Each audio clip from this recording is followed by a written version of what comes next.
welcome to our channel, The Twins Who Knit. I'm Jessica. And I'm Rachel. And this is our place where we like to talk about all the things that we've been making, which is primarily knitting, but we do have quite a bit of sewing to talk about today as well. And normally on this channel we like to start by really just jumping into things, but we feel like we have a lot to share today, so we thought we would start with updates for the channel and just things that we're up to recently. Yeah. The first one being is we got new microphones, so that's very exciting. We posted a different podcast that we called episode 25 a couple weeks ago, and we just got a lot of comments that the audio was not good, which is totally understandable, and we appreciate everyone's feedback, and especially those who are really nice about it. But we really just thought if it's not great quality, and we got a couple of mean comments, we took it down and thought better to start over again. But we are wearing the same stuff that we wore last time, and these are the only two pieces that were finished objects for us in the last podcast, so if you weren't able to catch that one, you haven't missed a whole lot. So we're going to try not to repeat ourselves, but also catch you up to speed if you happen to not catch that video for the 2 days that it was out. So in addition to our new microphones, we've also made other purchases because we are super excited to share that we are going to Flock Fiber Festival in Seattle this summer, and we're so excited. Yes, we've never been to anything on this scale as far as huge yarn festivals go.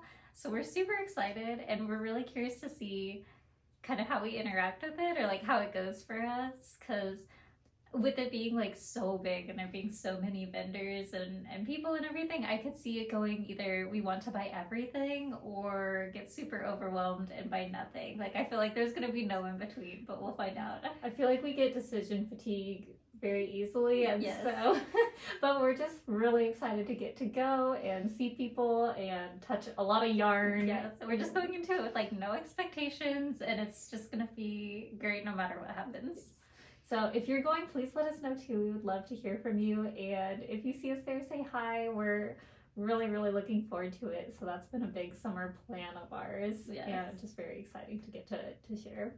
I think we're only going for Saturday since we're going with our husbands to Seattle, and there's a lot of other things in the area that we want to do. And we also have family out there that we want to see if possible. So just gonna make the one day of it, but we're super excited. This has been kind of a knitting bucket list sort of item, so we're excited that it's finally happening. So we'll start in what we're wearing, and I thought we would let you go first since you're actually wearing knitwear on a knitting podcast. Yes, well, it's starting to get borderline too hot to wear knitwear, so this is probably going to be one of the last times I'm able to wear this. Or at least a full sweater. Yeah, at least a full sweater, yeah. But no, this is the Tulip Loop sweater by Other Loops, and I used Coast to Coast Alpaca DK in the colorway Button, held together with Knitting for Olive Soft Silk Mohair in the colorway Marzipan, and I'm really happy with it. I just think it's so cute.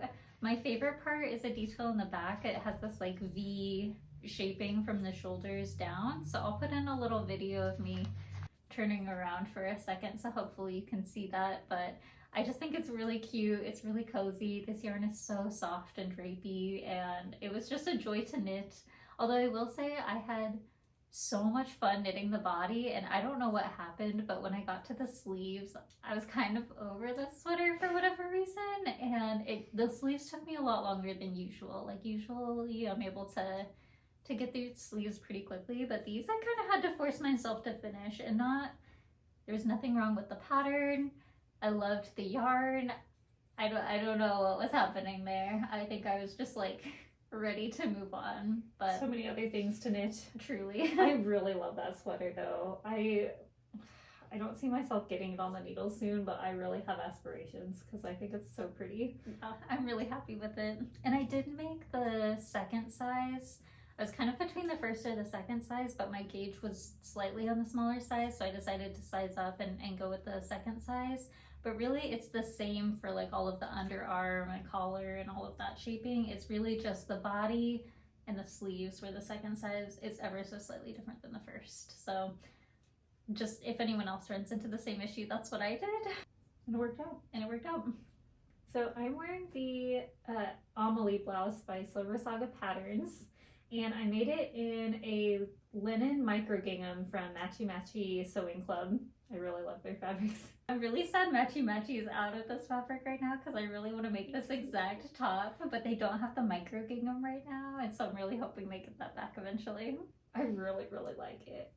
This was something that I wanted to finish before a vacation. My in-laws are out in Arizona, so I wanted to wear it on like a little trip, and I ended up staying up past midnight to finish this, but I feel like it was very much worth it.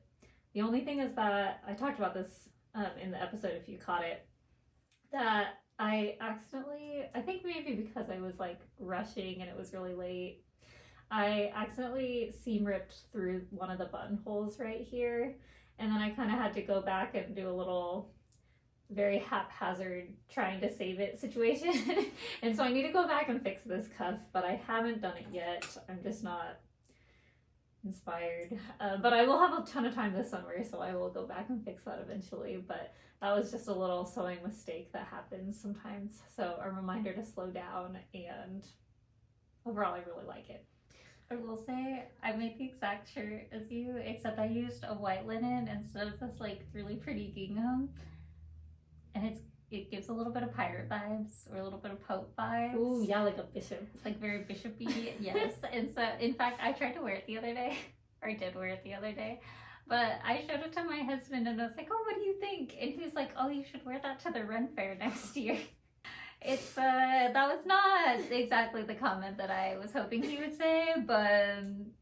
You know what's funny is I wore this to school, and like just like this with like a little cute pair of shoes, and this 6th grade boy, because I teach middle school art, this little 6th grade boy is like, so what inspired this outfit? I was like, I don't feel like that was a compliment, but I really like it.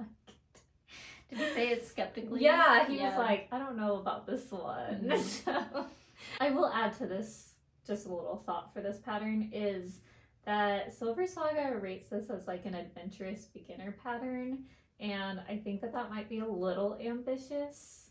I don't think that there's any techniques in here that are like super complicated, but there are a lot of steps to it compared to some of the more like really beginner friendly patterns. And there's some places where you have to be just like a little bit precise, and so I don't want to scare anybody off who's like wanting to make it. I think it's very much achievable, but I would put this like a little above advanced beginner, not quite intermediate. I wouldn't make it your first sewing project, I guess is how I would say that. But other than that, I really like it. I'm very happy with it. So I believe that takes us into our finished objects now. I only have one finished object, which is a sweater, which was a test knit for ToksKnits. She also has a channel here on YouTube, so definitely recommend checking her out. But this is the Zuri sweater, which is a very basic raglan sweater, but it has this beautiful cabling details along the like raglan increases, and then also at the hems of the sleeves and at the hem of the sweater. So I'll hold it up so that hopefully you can see it, but I thought it was a really pretty detail, so I really liked that about this sweater.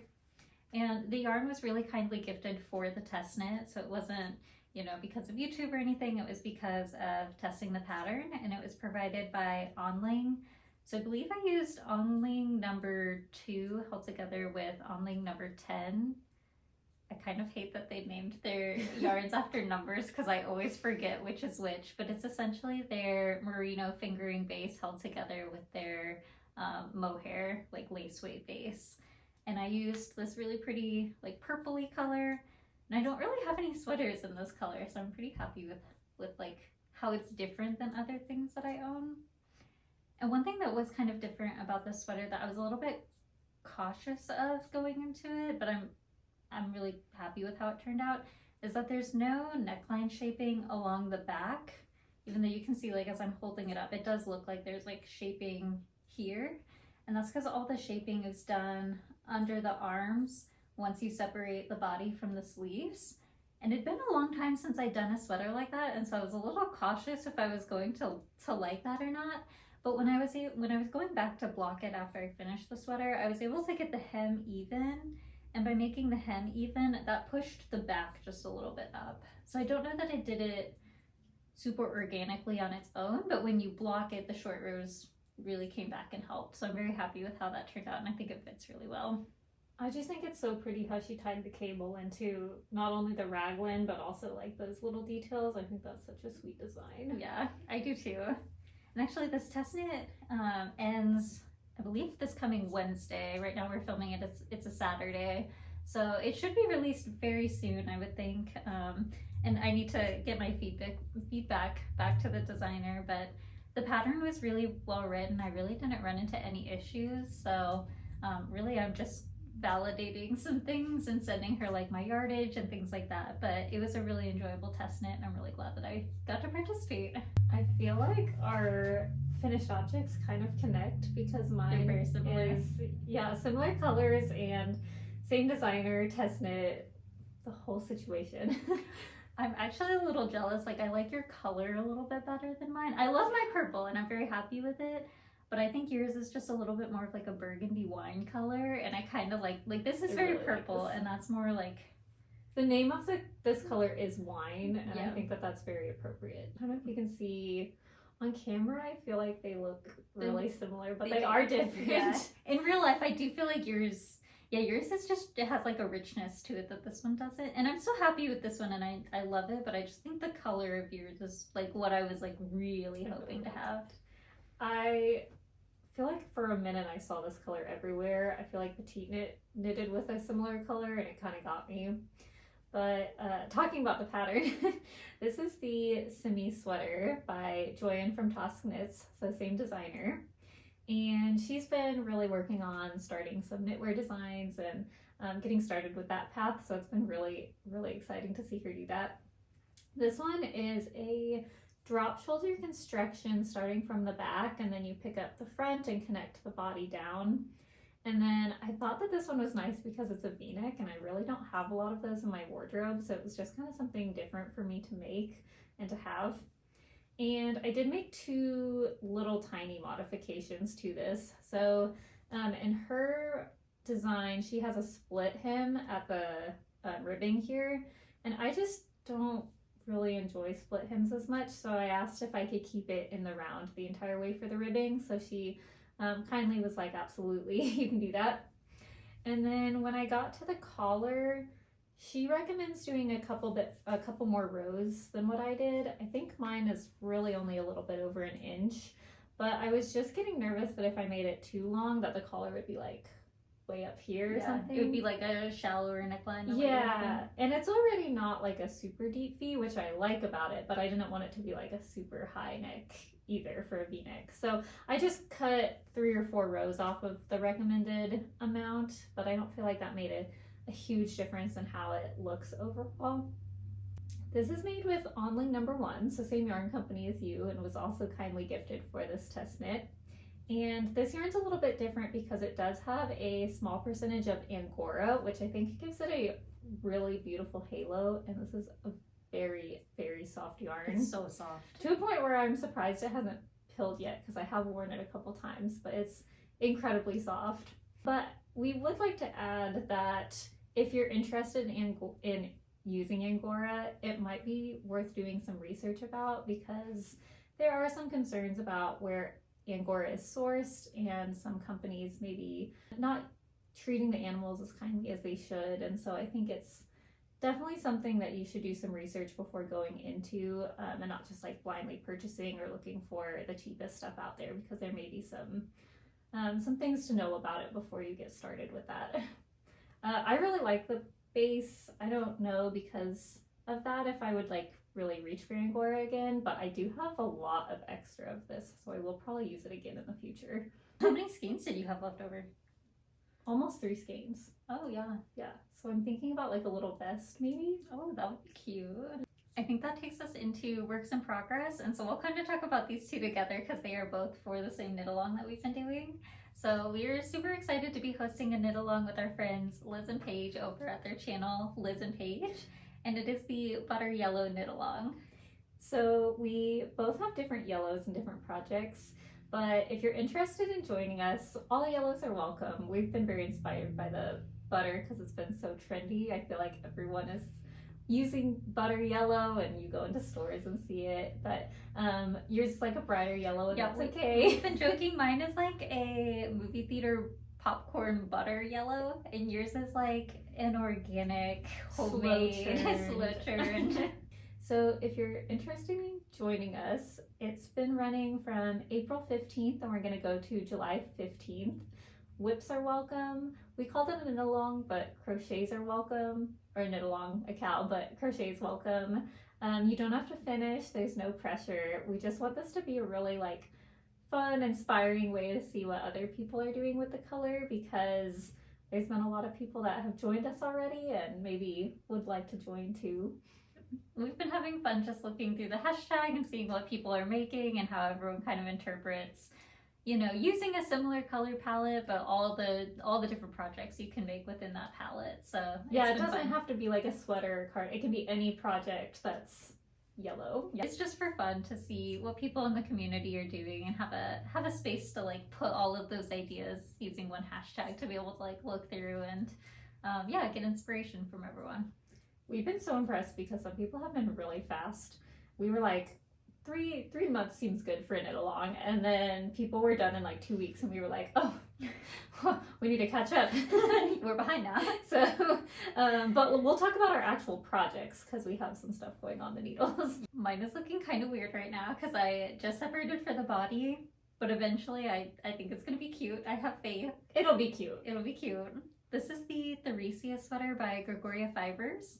And it's knit using a contiguous construction, so it starts out feeling kind of like a drop shoulder, but it's very small, and then you pick up stitches along the side for the top of the sleeve, and then from there you knit it almost like a raglan where you're doing increases, although you're not doing increases, you know, 8 stitches per row in a lot of the rows the way that you would a raglan. A lot of the rows were just increasing on the sleeve up until you get to close to the body where you're doing increases for like the underarms here. So I'm really enjoying the construction. It's been really nice that most of it has been in the round, and I think the little details here where it's going to eventually create a keyhole with these little cables down the side is really cute, and those were really fun. Someone was really nice and reached out to me on Instagram and gave me a heads up that the cable direction in the pattern versus the pattern photos are opposite of one another, and so quite frankly I don't think like that's that big of a deal as long as they're going opposite directions. I think it's fine, but I was very cautious when I started the cables to make sure that those were going the direction that her pattern photos were. I think that is a good observation for if that does, I don't know, bother somebody. Yeah, if it does bother someone, like just a heads up. I did find that to be the case in the pattern, so not sure if that's something that Gregoria Fibers is planning to update or not, but just something that I kind of knew going into this pattern and was glad that I had a heads up about. But I think it's going to be really cute. I'm very excited to see how it goes. She's making a cardigan version of this pattern, and I'm very excited for that. I don't think I talked about the yarn yet, but I'm using Sandnes Garn Sunday held together with their Tynn Silk Mohair, and the Sunday is in the color Pineapple, and the Tynn Silk Mohair is in the colorway Moonstone. And so they're a little bit different. I'll see if I can hold them up. You can see they're like ever so slightly different shades of yellow. And I love both of them, but I do kind of wish I had gotten both colors in Moonstone because I really like the color of this mohair and I just think it's so cute. Yeah, I think this is a perfect yellow. But I do think they're knitting up cute together. I do really like the color this is producing. Yeah, I like it too. I feel like mine, when it first came in, I was underwhelmed. I was a little bit like... It's a very subtle yellow. But it's really grown on me. I actually ordered some more of it. I'll talk about that after. But yeah, I'm surprised at how much it's grown on me. I'm using Knitting for Olive Dusty Banana, and I'm holding 2 merinos together with 1 soft silk mohair. And I will say that the mohair especially almost looks beige. Yeah, like the merino really brings out the yellow, but this one on its own I don't think would read yellow enough for what I was wanting. But this muted yellow has really just grown on me a whole lot. So I am knitting the Lakes Pullover by Ozetta, and I'm so surprised at how far I've gotten on this because I did not expect to get this almost done. I feel like I might be able to bind the body off tonight and start on the sleeves, so that's kind of exciting. And you've made this before, so if you have any words of wisdom or any input, please chime in. But I really, really like yours. Yours is so pretty. I love my version. I made it in red, and it is just one of my favorite sweaters. It's so cozy. So this is a saddle shoulder construction, and basically what you're doing is making these rectangles on the sides. You pick up stitches and then what is that, a twisted cast on? The backward yes. Backward loop? Yes. You create a bunch of stitches, pick up stitches along here, and then do some short rows to create the back panel.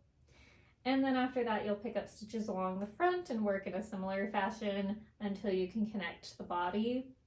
And I think because of these like essentially rectangles on the shoulder that take up a lot of space, it just feels like it goes so fast. Like I feel like I'm flying through this project. I can't believe I'm gonna bind off of it soon. And then I'll just have the sleeves left, and yeah, I had no idea that this would go this fast. I'm like, what else can I make now? Because it's gonna be done before I know it, and I've really, really enjoyed working on it. But I really like the saddle shoulder construction. I think that that's a nice... I love saddle shoulder constructions. I just think they fit really well. They're cute. They're fun to knit. Like, they're just great. Yeah. So this is an acquisition. I feel like I'm going to jump ahead. But I did pick up the same color yarn to make a little camisole or tank top this summer. I'm kind of leaning towards the Sabai top, but I haven't actually like decided yet for sure. I just was like, this is going so fast and I'm not really going to be able to wear a sweater anytime soon. So it felt a little more practical to have a summer knit in this color, and yeah, I feel good about that. I feel like I'm kind of copying your idea of having a like winter version of a garment and then also having a summer version of a garment, because I mentioned I made that Lakes pullover actually in red, and I wore it a ton this winter, and so I'm like, oh, I kind of want a summer version to wear of that color, especially because I liked wearing that sweater with like white skirts and pants and things like that, and I feel like I'll still wear like white skirts and pants in the summer, but I'm probably not going to want a really thick sweater to wear with them. And so I decided that I'm going to make, well, I've already started making a camisole in red that hopefully I can wear with all of those same things, but it'll be sleeveless and lighter and a lot easier to just like transition into the summer. Yes, the summer version of that. So this is the Mixture Pammy by Florence Miller, and I'm using Knitting for Olive Merino in the colorway Red Currant. And this is a pattern that I have made before. I made it last summer, I think, using Sandnes Garn Sunday in the colorway Almond, and I was really happy with how that turned out and fit and everything, so I decided to make another one. I think one of the main issues that I had with that iteration or that like version of the pattern, and I'm gonna have the same issue with this one, is that when I switched from knitting flat to in the round, my tension just changed significantly, and it was a lot smoother in the body than it was up at the top where I was knitting flat. But I think it's the sort of thing that only a knitter would really know to look for or see. I don't think it's something that like hardly anyone's going to notice other than me who's making it and wearing it. So it doesn't really bother me too much, especially for a summer garment. Like I kind of know going into it, like I feel like summer garments get a little bit more wear and tear just because it's hot and they get washed more often and things like that. So I'm not like super worried about it. It doesn't bother me, just something that like I'm cautious of going into this sort of thing. Could you though just knit the entire front and the entire back separate and then like seam them up on the side? I don't see why you couldn't, but I don't want to. Oh, I understand. I'm kind of ready to join in the round, and then I won't have as many. I don't know. I'm kind of ready to just join in the round and have one needle. I'm kind of sick of the two, and that's purling doesn't bother me, but it is nice to have more knitting than purling, you know?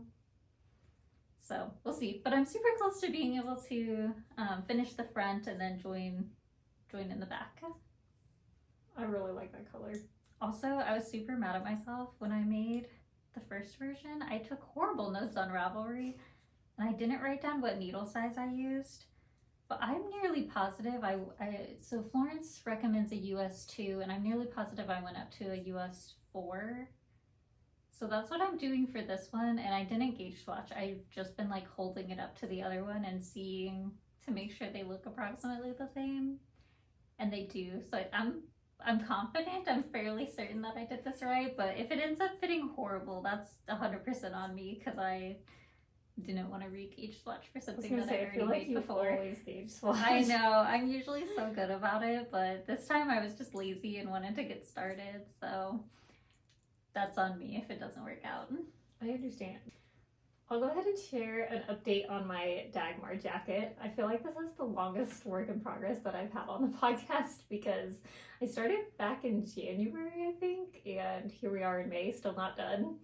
But I have been working on my Dagmar jacket, so progress has been made.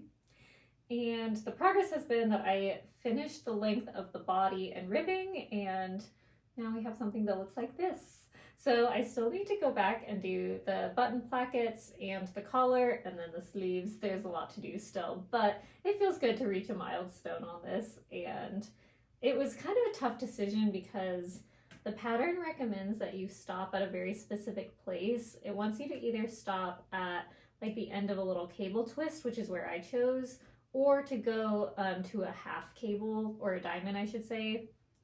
And so I was kind of at a point with it where I was like, it feels a little short, but I really don't want it to be too long. And I ended up doing another project block on this. So I'd already blocked it one time when it was back at the kind of the top, just to make sure it was really stretching out to the width I wanted. And then I went ahead and blocked it again just to see if the length would change dramatically.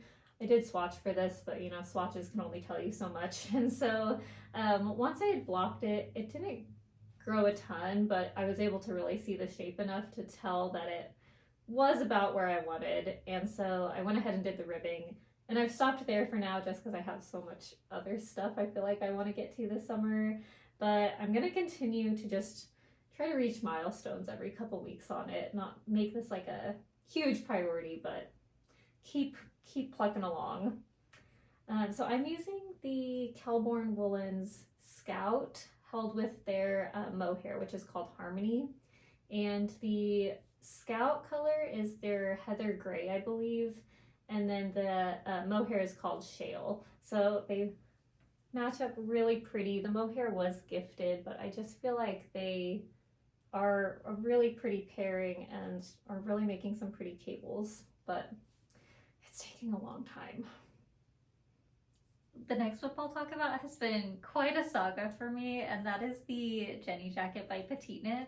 I'm doing the crew neck version, which is knit bottom up, and I love the pattern, and I just think the smocking stitch is so beautiful. I just feel like I've had to restart every single step in this process so far. So initially I got this yarn, which is knitting for Olive Merino, held together with the Soft Silk Mohair in the color Cognac. And I was going to make a different cardigan, and I cast on for that. I was scared it was going to be too big, and so I decided to start over, and I swatched for a second cardigan, couldn't get gauge, gave up on that, and so this is take 3. And when I did the initial swatch for the Jenny cardigan, I went up to a US 7 because PetiteKnit recommends a US 6, and I almost always have to go up because I'm a super tight knitter. So I just did my initial swatch on the 7 thinking that would be good, but it was just a little bit too big. And so in my mind, I was like, oh, if it's too big on 7, I'll just cast on a 6 and it'll be great, you know, like, no. Famous last words. Famous last words. I cast the ribbing, and I got to like the second or third smocking stitch row, and it was looking way too small. Like it was gonna have no positive ease even when I like really stretched it out.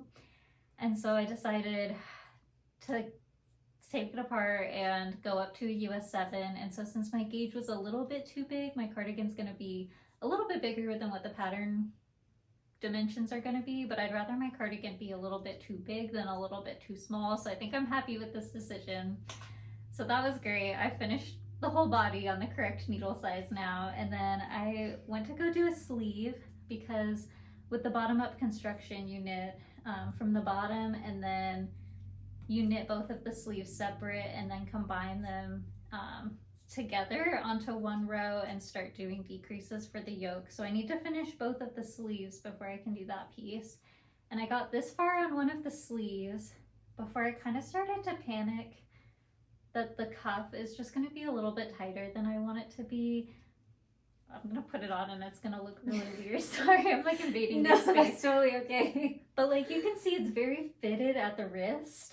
And then when you get down here, like it just is, it's very triangular, I think, where it like comes out and it increases It's too very much. dramatic. It's like wide and then skinny at a very rapid rate. And I don't mind having this wide of a sleeve. Like I like an oversized sleeve for a cardigan, especially if the body is going to be oversized. I think it makes sense if the sleeve is a little bit bigger, but I think it's going to be weird if the body is a little bit oversized and then this cuff is like very tight. Yeah, I feel like it needs to be proportional. Yeah. So I think I'm going to start over on the sleeve. I think I'm going to frog this, unfortunately, and start over on a new sleeve. And I think my plan is to just cast on more stitches for the cuff and then do less increases as I go and eventually get to the same stitch number that I have down here. Because here is the final like width of the sleeve. And at this point I was just at the point where I was like knitting until a certain length, but I wasn't doing any more increases after this. So I just feel like with this sweater I've had to redo everything like multiple times. Like no step has been easy or straightforward. And you didn't even buy this yarn for this project. It was for a different sweater that didn't work out. Yes, exactly. So it's like that, like the yarn's giving me trouble, the pattern's giving me trouble, but I do love the smocking stitch. It's so fun to knit. I think so it's pretty. Beautiful. Like I really, It'll be worth it in the up. end. You can see the blocked version because I have blocked the sleeve, and I just think it's so cute. So it'll be worth it. But I might put this in timeout for a little bit and come back to it. And honestly, it's such a fall piece anyways. As long as I finish it by like September or October, I'll still be happy. Yeah, I don't think there's a rush. Just like I'm not rushing on the Dagmar. Our PetiteKnit cardigans can be slow. Yes, they're gonna have to be. So my next work in progress is a pair of socks, and it feels really good to have a pair of socks on the needle. I always really enjoy sock knitting, but I feel like sometimes I go through waves where I'll do a bunch of it and then not at all, and I've been getting back. So I started just kind of a little free-form sock. It does not have a specific pattern to it, but I'll kind of talk about it. I did use a pattern at the very start because I knew that I wanted a little ruffle. Jessica tells me this looks like cauliflower. I do see it, but I still like it. Just a little bit. A little bit. But I used the PetiteKnit ruffle socks to get started, which is never fun because it takes a whole lot of stitches to start, and then you're like rapidly decreasing to create this ruffle. But it's worth it. It's a good base there. And then for the pattern ruffles, you would do like a fold over and everything. I just went immediately from the ruffle into a 3x1 rib, and from here I've not followed any sort of pattern. I just did enough that I wanted to get down to the heel, and then I did a short row heel and just kind of a vanilla sock for the rest of it. But I keep seeing these little ruffle socks like in stores and commercial made socks, and I thought they were really cute and that I could make them. I do think I would want to make this again in like kind of a fun color, because this one's a nice neutral, but I feel like this type of design could work well with like a pretty blue or like a matcha green or something. Would be really cute. It'd be really cute. Although those match my sweater perfectly, so you should get those to me. They do. I'm pretty sure, because I used button for this and you used coast to coast That's sock cute, and the colorway actually. button. Oh, maybe we could do a trade. Do you have any socks that I can have? Oh, look. You can think about it. Yum. Okay, that would be fun actually. For the yarn, I use Coast to Coast Classic Sock in the color button. You used a different base, but the color button. And we are Coast to Coast affiliates. If you've been on this channel for a while, you would know that we really, really like her colors and her yarn, and she's kind of local to us. So we do have an affiliate link if you are inspired, and we'd love to share that with you. I feel like in this episode, a lot of our works in progress have been very like parallel to each other, or like pair well together. And I feel like this is a really good example of that. So we are both doing little mini scarves from Atelier VH, which is Ellen and Inez, and they were super kind and gifted us some yarn. So we're both using the same yarn, but in different colors. I feel like now it's giving Christmas, but as separate, they're very, very cute. Yeah. we just won't wear them on the same day at the same time. So you're knitting the Cozy Nikki, and then I'm knitting the Cozy Scarf. I had knit this one before, but the pattern for both of these has a moss stitch in the middle and then an I-cord at the side. And I think I was really pulling my stitches tight at the sides, and so my I-cord was like kind of causing it to pucker in, and I decided to start over again. But then once I decided to start over, I was kind of looking through other patterns and saw this one that is so similar. So they're very similar patterns, but just a little bit different. Yeah, mine's gonna be more of like a triangle bandana type shape, so it's gonna be like a bandana scarf, and yours is gonna be, I think, more of like a traditional like little mini tie scarf. Yeah. And I will share on this one, the Cozy Scarf, that it does not come in English, so I have been line for line translating the pattern. I initially tried to like copy and paste the whole thing, and Google Translate was like, no, it did not go well. And so it's been a little bit of work, but because I had knit this one before, and they start out very, very similar, like pretty much the same, but the rate of increases is different. And so because I had that foundational, like, I understand this pattern, I think it made it a lot easier. But if I was going into this blind, I don't think I would do that. It's not been the easiest to translate, but once I got to a certain point, it's like all very consistent, so I don't need to really look at the pattern anymore. And then I think I just need to reverse engineer it for the decreases on the other side. I'll double check that, but I'm almost positive that's what's happening. So. And Ellen and Inez were super kind, and they gifted us 2 skeins each of this Cardiff cashmere, so that's what we're both using. And it is the softest yarn I've ever felt. Like, I love working with it. It is just, it's so squishy and so soft. But it's been really funny to me. I'm using a US 7. And I'm using a 5. Yeah. And they feel really different. Like, they're both really soft. Yours is softer. But mine is softer. And I think it's because it has a slightly looser gauge than yours. I didn't really gauge swatch this one. I figured with a scarf, as long as it's long enough, it's okay. Same. So. And so I went with a 7 because I think the pattern for the Cozy Nikki called for a US 6. And so I just went up to a 7. First of all, I love how the red looks because it just looks like a little tomato, which is so sweet, so cute. But I am actually a little bit sad at how much I like this yarn because it is a little bit pricey, at least for us here in the US. Yeah. I'm pretty sure I was watching Buy a Thread on YouTube the other day, and she did the math as to how much it would cost to do like a Maggie cardigan by PetiteKnit in this yarn, which is a short sleeve cardigan, so you wouldn't think it would be like too crazy.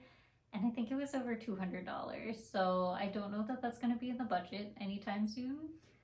But it means that we're even that much more grateful for Inez and Ellen for gifting us this yarn because it has been beautiful to work with. Yeah, I am obsessed. It's so nice. I feel like every time I'm picking up a work in progress, I'm like doing a row now. So that takes us into acquisitions, for which we also have matching acquisitions. I feel like that's been a theme this episode.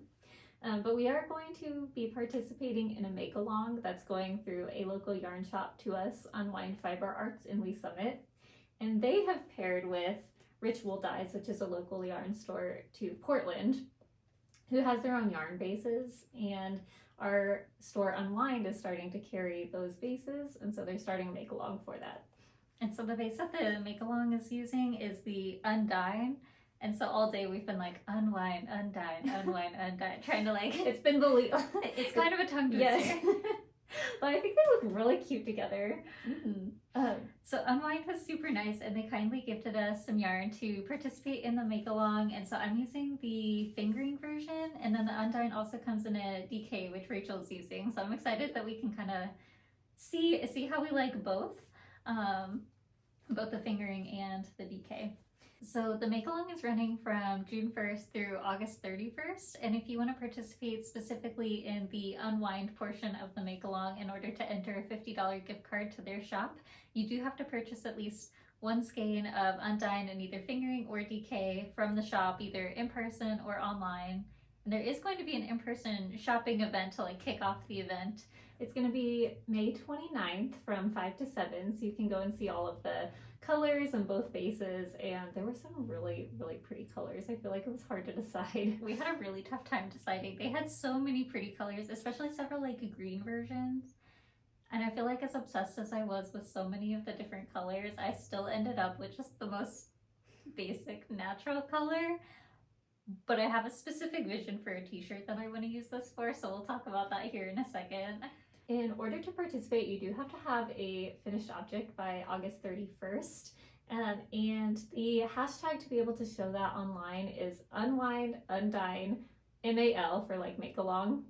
And that would be what gets you entered into a $50 gift card for unwind. So we are super excited to be participating, and I have actually already finished my swatch, even though I'm gonna try to be good and wait until June 1st to actually cast on. I thought we decided we weren't swatching yet. And I thought we decided we were. Jessica jumped ahead.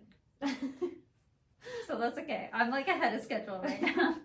But I just wanted to see how these knit up. I am holding the fingering double, so I probably could have gotten away with a DK, but they only had this fingering color in the this natural color in the fingering. So that's why I'm holding it double. But I've decided I'm going to do the Lacy Loops tee by Other Loops. And it's just this really pretty, like kind of boxy, oversized summer linen shirt that has both garter stitch rib detail and then also like eyelet rows. So I'll hold it up so hopefully you can see some of the detail on the swatch. But I'm really excited to get started. I think it's going to be really cute. And I feel like the yarn that I'm using with this natural color is very similar to the color that the designer used in all of her sample photos, which I love.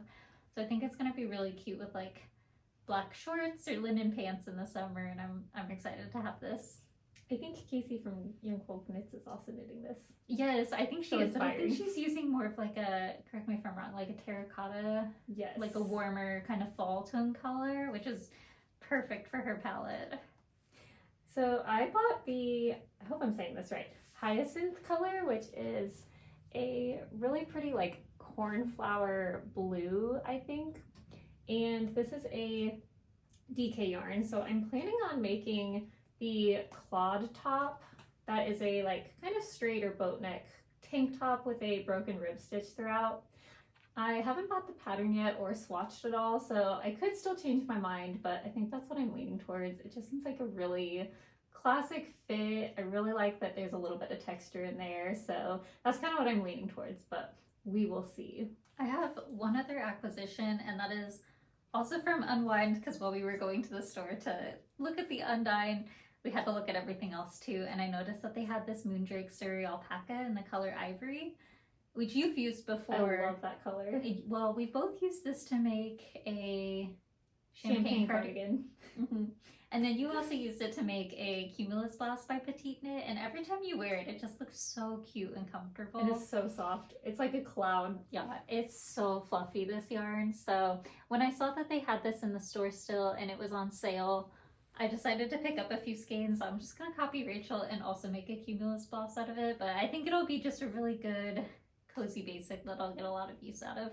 I do not think you'll regret it at all. I love that yarn. That is all that we have for our knitting updates. We know that there's some people that are just here for knitting, so if that's you, we are so grateful for you to be here. But we do have some sewing stuff, so we'll go into that a little bit. And you have a lot of sewing stuff. Yeah, I've been sewing a lot recently, and so I think I have 4 finished sewing objects, and I think you have I have one. And it's kind of a repeat because it's the same thing that you've made. Yeah. But that's okay. So we'll start with the one that we've both made, and then Jessica will finish us out here.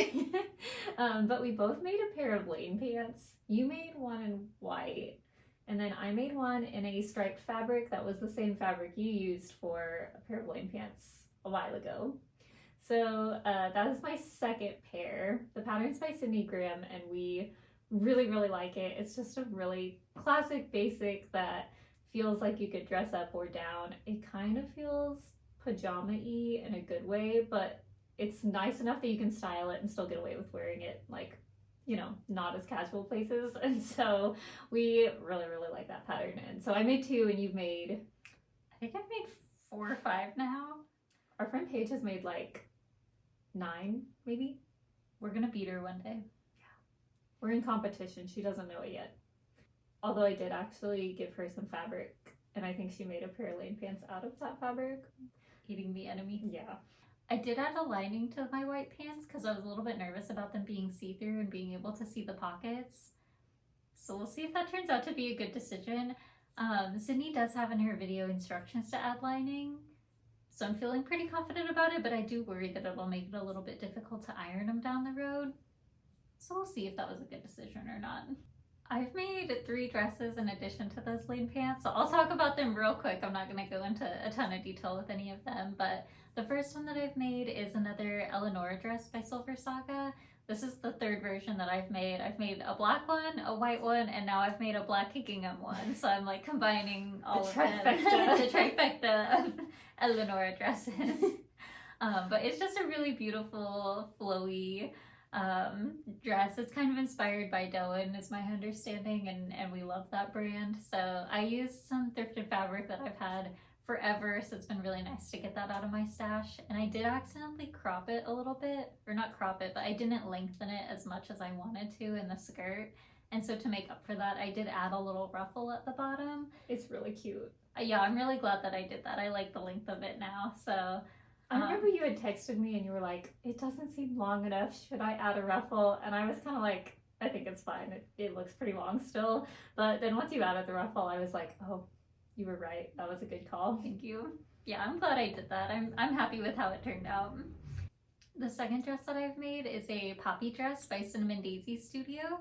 And so it's a very fitted bodice that kind of has like a lower, not quite sweetheart neckline, but almost. It has that like kind of like swoop in style and puff sleeves, and it has a circle skirt. So that's my first time ever doing a circle skirt, and I really enjoyed that. Although I will say I added 3 inches to the skirt thinking that that would make it long enough, and I still kind of wish it was a little bit longer. So if I make this pattern again, I'll probably add like 6 inches to the skirt, but we'll see. But I'm really happy with how it turned out. The dress does have 2 different versions. It has like a lot of different versions when it comes to the sleeves, but when it comes to finishing the back, you can either use a zipper, like an invisible zipper, or you can use like an elastic channel. And I initially went into this project thinking I was going to do the elastic channel back version because I thought that would be a little bit more forgiving as far as getting the right fit. But then when I went to go cut out the fabric, I couldn't find those pieces, and so I was kind of forced to use the zippered version because that was the one that I had pieces for. And I'm actually happy that I did that because I think it fits really well and I'm really happy with it. The fabric that I used is a cotton linen blend from Blackbird Fabrics. The last dress that I've made, or the 3rd one, is my absolute favorite. I am so happy with how it turned out. It is nothing fancy. It is just a self-drafted rectangle dress. I used the exact same skirt pattern as I did for the Eleonora dress, which is just a big rectangle with a ton of gathers. And then I self-drafted just a bunch of rectangles for the bodice piece. And I ended up lining it so that way I could like thread elastic channels through it and make it really fitted. But it's truly just a bunch of rectangles that I sewed together with elastic, but it's so cute. I just think it's gonna be so comfortable, so like easy to throw on this summer. And I just really love the cotton poplin that I used. It's for Matchy Matchy Sewing Club, and it's probably a good thing that they don't sell it anymore, or that they've sold out of it, because I'm really tempted to get some more, but I also know I don't need any more. Like, I don't need multiple items in the same fabric, but I just loved it so much. It was so fun. Sometimes you do. But I really like it. I have plans to make the same thing, so I'm glad that you did it first. So you've given me the confidence to do it, since it's not like an exact pattern. If anyone has made the Daisy frock by Lydia Naomi Studio, I kind of used a combination of the techniques that I learned in that dress combined with some techniques from the Eleonora dress by Silversaga. So if you've made those 2 dresses, you could really easily make this. And then I didn't line the skirt part, I only lined the bodice part, but if you're interested in lining both, Rosary Apparel does have a video on her YouTube site that includes instructions for how to do a version that where it's like fully lined, that looks almost identical to the one that I made. So if you're interested in making something similar, I would definitely check out all of those resources. Maybe start with Rosary Apparel because that's the free version instead of having to buy 2 different patterns, but that's kind of how I melded those things together and made this dress. So if you've made it this far, thank you so much for joining us. We feel like it's been a while for us, so we had a lot to catch up on. And we would absolutely love to hear from you what you've been working on, if you're going to flock, if you've been participating in a make along or a knit along. We just really appreciate you being here and appreciate this community.